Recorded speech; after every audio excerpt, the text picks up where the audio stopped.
lot of people was like, yo, thank you for how much you helped Malo. Thank you for how much you helped my father, stuff like that. And they don't realize that that man helped me a lot too.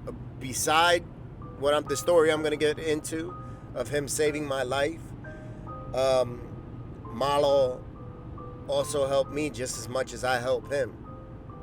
Every time I would go and see him, we would have talks and he'd tell me, yo, don't get comfortable.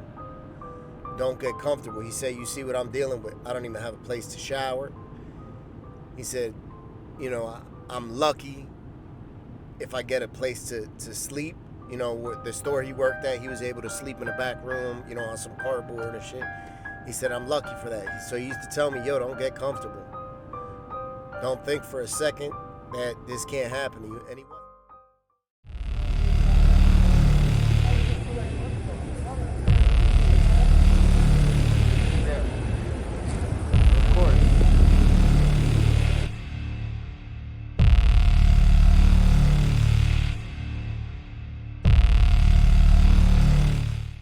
What's going on, y'all? Hopefully everybody doing well. Everybody had a good holiday, good Thanksgiving. Got that good turkey, got that good ham. Hope everybody ain't spent too much money on that motherfucking Black Friday shopping, Cyber Monday.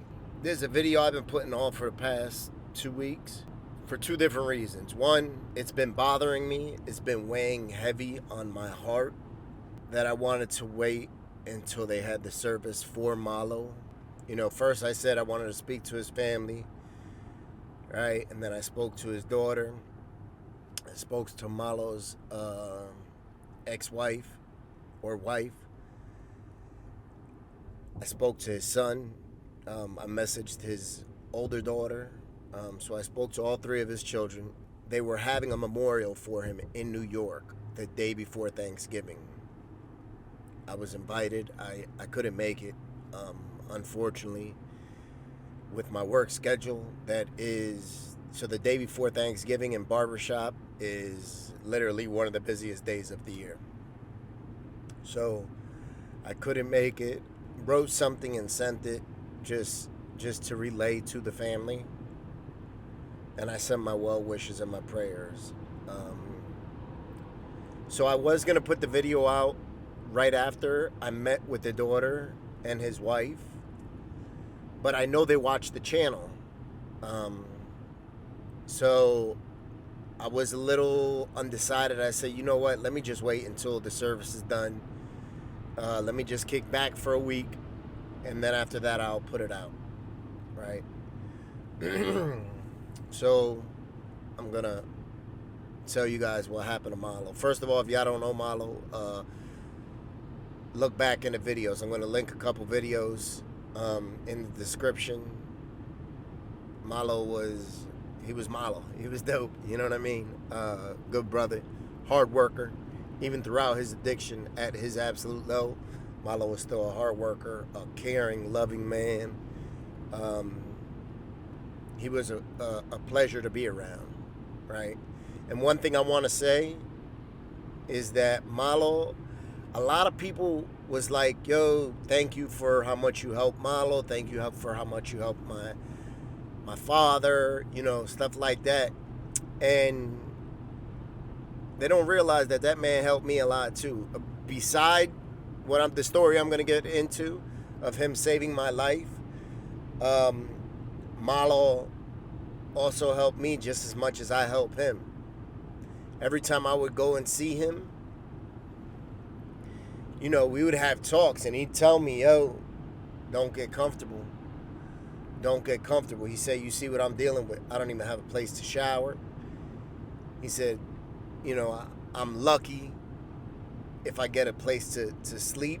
The store he worked at, he was able to sleep in the back room, on some cardboard and shit. He said, I'm lucky for that. So he used to tell me, yo, don't get comfortable. Don't think for a second that this can't happen to you. And he wasn't telling me that in any way, but from a caring standpoint, from a loving standpoint, the way that you would tell somebody that you care about and you don't want to see them get too comfortable or mess up. You know what I mean? That's where that was coming from. Malo's son had came and picked him up from Philly to go to Florida in hopes of a change of scenery would help him get clean, right? So Malo had got locked up. He was on a run, from leaving a halfway house or leaving a rehab, which is extremely common. Not only, which is extremely common. They don't really lock you up for that type of stuff. You leave the halfway house, you leave a rehab. They might send you to another one, then they might send you to another one. Then maybe after a couple times they'll lock you up, right? So when Malo's son came to pick him up,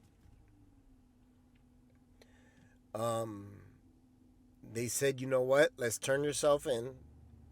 You'll get locked up. You can go through withdrawal, and then we'll pick you up and take you to Florida, right? So they took Malo to his parole officer, turned him in, and they didn't do nothing. They let him go. Malo was back on the streets, within an hour or two. So I spoke to his son that morning when it happened, and his son said, "Yo, I'm gonna take him. I'm gonna take him to Florida." And I was in Philly. I had just seen Malo. He told me, he said, my son and my daughter are on their way over here to see me. He was nervous. He's like, man, he said, look at me. Um, he said, I look like shit. It's probably on one of the lives, to be honest with you. He's like, look at me. I look like shit. And I say, yo, don't worry about that. They don't care what you look like. That's your family. They love you. So his son ended up coming to pick him up. Told him, Dad, we're taking you to Florida. You're slowly killing yourself in Kensington. And that's something that Malo knew. Malo knew he was in bad shape. Malo knew that he needed to get out of Kensington. He was slowly killing himself. I'm going to read y'all a quick little letter or a quick little notice. February 12th of 2021 is when Malo's son came. And he's giving me an update. He said, how you doing, brother? He said, just an update on Malo. We're in Philly right now getting him. We're going to stay in a hotel, and we're leaving for Florida 2 a.m. We got all his documents, and his PO terminated his case. He will be going to a rehab in Florida. They'll detox him for 7 to 10 days, then decide if he's going to inpatient or outpatient. So I checked in with him on February 14th, 2 days later. I said, how is he doing, brother? He said, going through his withdrawals, but handling it better than the other time. We just got to Florida 2 hours ago. He's going into the program tomorrow morning. So that was February 15th, 2021. Malo, he went into the program. He got himself together, right?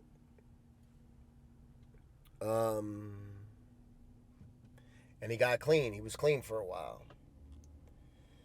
So I'll read you some more. This is November 11th. So this is after Malo passed. This is November 11th of this year.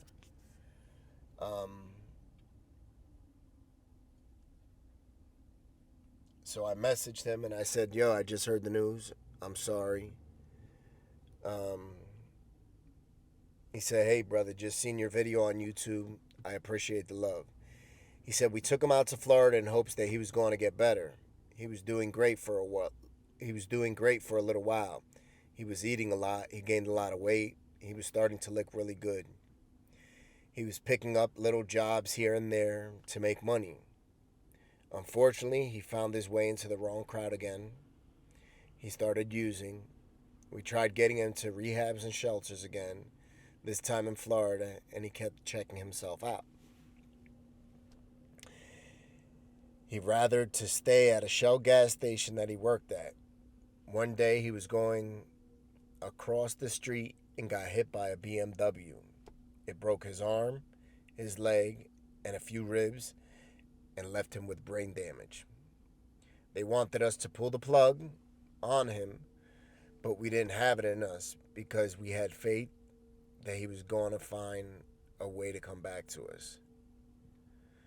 The doctors gave us constant updates that he had no brain activity whatsoever. They had to feed him through a straw, and he couldn't move his body at all. He was just existing in a vegetative state. I recently became his medical proxy, meaning I was authorized to make any decisions regarding his health. I went out to see him recently, and his condition never changed. He was able to blink sometimes to respond to questions, but that's all. It was very inconsistent. I didn't want him to live like this, so I made the decision for them to stop giving him any aggressive treatment and to just keep him comfortable until it was his time. They estimated him to pass within hours of not receiving aggressive treatment. He passed 6 days later. He sends me a picture and he says this is the condition that he was in. Then he sends me a few more pictures and said this is a few months after we took him out of Kensington, before he fell back and got mixed up with the wrong people. Took him to the beach. He was living life. He's going out to eat.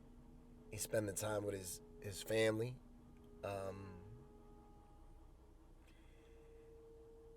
He's having a good time. He's living life the way that he should have, right? Malo ended up getting hit by the car. All right, he was walking across the street with a friend, with a family member actually. And they said the car struck him. From what the family said was that it was sort of they said that they were expecting for the driver of the car to be charged. And notice, whenever there's an accident with a car and a pedestrian, it's always the driver's fault. The pedestrian has the right of way. So even if, somebody walks across the street, we're supposed to be alert and aware enough to know, okay, I got to be on point when I'm driving, right? It's not to say that there's people that don't walk out in the middle of the street. That shit happens. You see it every day in Kensington. Do I think that was the case here? I don't think so. And there's a couple reasons why I say that, right? The family was expecting the man driving the BMW to be charged. They said he was driving at a high rate of speed. And another thing is, he was walking with another person, right? So you might get one person to sort of wander in the street and not paying attention, but you get two, that's a little different. You know what I mean? Which that sort of shows me maybe the person was driving at a high rate of speed. That's why the family thought he was going to be charged. I don't know. I wasn't there. So he existed for a year. He had the car accident was in, I believe, October of last year. And he was in a coma. He was basically on life support until this year. They took him off life support on a Thursday, I believe. And excuse me if I'm, if family is seeing this and my dates or my days are a little mixed up. I don't have the text messages and stuff in front of me, so excuse me. But they said they took him off they took him off 1 week, right? His daughter and his wife went to, his daughter and his daughter's mother went to Florida. They took him off. They said their goodbyes. The daughter told me, she was extremely sad, but she didn't like to see her dad like that. They said his limbs, like his arms and his feet, had sort of locked up and contracted. And they showed me pictures, and you could see like his arms sort of just contracted into his body, and his legs did the same. That they just sort of shriveled up on him from not being used. His daughter, the baby said that, Lucia, she said that, she hopped into bed with him and just cried with him because she didn't like seeing her dad like that. She's like, that's not my dad. I don't want to see my dad like that. I don't want to see him suffering. So they pulled the plug. They left to come back on Sunday to Philly a couple days after pulling the plug, and then that Tuesday is when he passed away. The family, of course, they were all sad, but they all felt as though, the majority of them felt as though the right thing was done. And granted, listen, one thing that everybody knows is when a situation like this occurs, there's going to be family that feel one way. There's going to be family that feels another way.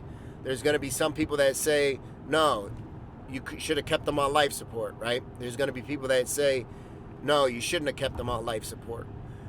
Who's right and who's wrong? In my opinion, nobody's wrong, right? Nobody's right and nobody's wrong. That's what they wanted for their father. That's what they wanted for their loved one. So who's to say that one person is right, one person is wrong? In my opinion, I don't think nobody's wrong. That's what they wanted. Who's to tell, who's to say that you're wrong for feeling the way you feel, right? So he ended up passing. And that's how Malo passed. I'm going to, show y'all some pictures of him, and y'all see that that's not Malo, man.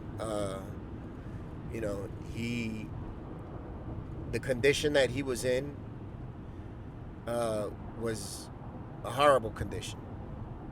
I know for myself, I've always told my family, listen, if God forbid something ever happens to me, I don't ever want to be a burden on y'all. If it comes to a situation where you got to pull the plug, y'all pull that plug. I love y'all. Don't think I'm going to get upset. If the doctors tell you, yo, he's not coming back, you could give me a week or two. Pull that plug. I love y'all. I don't ever want to be a burden to anybody. I don't want to be a burden to Rachel. I don't want to be a burden to my children. I don't want my family to see me in that type of condition. I just don't. I'd rather them go on with the healing process and the grieving process. That's just me. I know there's plenty of other people that feel the exact opposite, right? So that's what happened to Malo. That's how he passed. I'm sorry that I waited for so long to make this video, because I know a lot of y'all cared about him. Listen, when I spoke with his daughter, I was telling his daughter, I say, yo, your father affected people from all over the world. So do me a favor, y'all. In the comments of this video, will you please just tell where you're from, right? Just, you could say R.I.P. Malo and tell me where you're from in the world. So his daughter, she's going to read those comments because she watches the channel. His daughter's going to read those comments, and I told her, I said, I'm going to ask them to do that. And I said, you're going to see that people from all over the world, your dad had an effect on people all over the world. When I told her that, she had a big smile on her face, and she was grateful for that. She said, I knew a little bit, but I didn't know like that. I said, listen, your pop had love from people all over the world, places you don't even know exist, places that I didn't even know existed, people he didn't even know. And that's how dope this channel is. So do me a favor, y'all. Drop a R.I.P. Malo in the comments and tell me where you from. I thank you guys.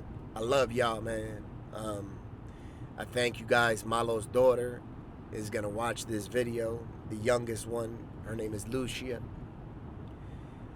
She's 16 years old, and she's awesome. She looked just like him. Just like him. When I went to see her that day, she was strong. She was composed. And I felt like I was looking at Malo with a ponytail. I swear to God. I felt like I was looking at Milo with a ponytail. I was like, oh my God. Looked like he made her by himself, right? Yeah, she was strong. She was strong, man. I would pray that if I was in her shoes, that I could have a fraction of the strength that she showed. So she's an awesome young lady. She's gonna grow into be an awesome woman. I know it. And like I told her, young lady Lucia, you got an uncle. And you got a whole bunch of people that care about you on this channel. You don't even know. Just from the impact that your father has made on their lives. So, thank y'all. Remember to be kind, loving, and patient. Drop down in the comments and tell Lucia where y'all from. All right? Drop down. Say R.I.P. And if y'all from Australia, say Australia. Wherever y'all from, drop that location. I thank you guys. I hope everybody has a great day. And I don't know if I'm catching a little cold or something. Oh, you know what? I was doing some sand that I didn't have a mask on. All right, y'all. Stay kind, loving, and patient. Have a great day. Stay blessed.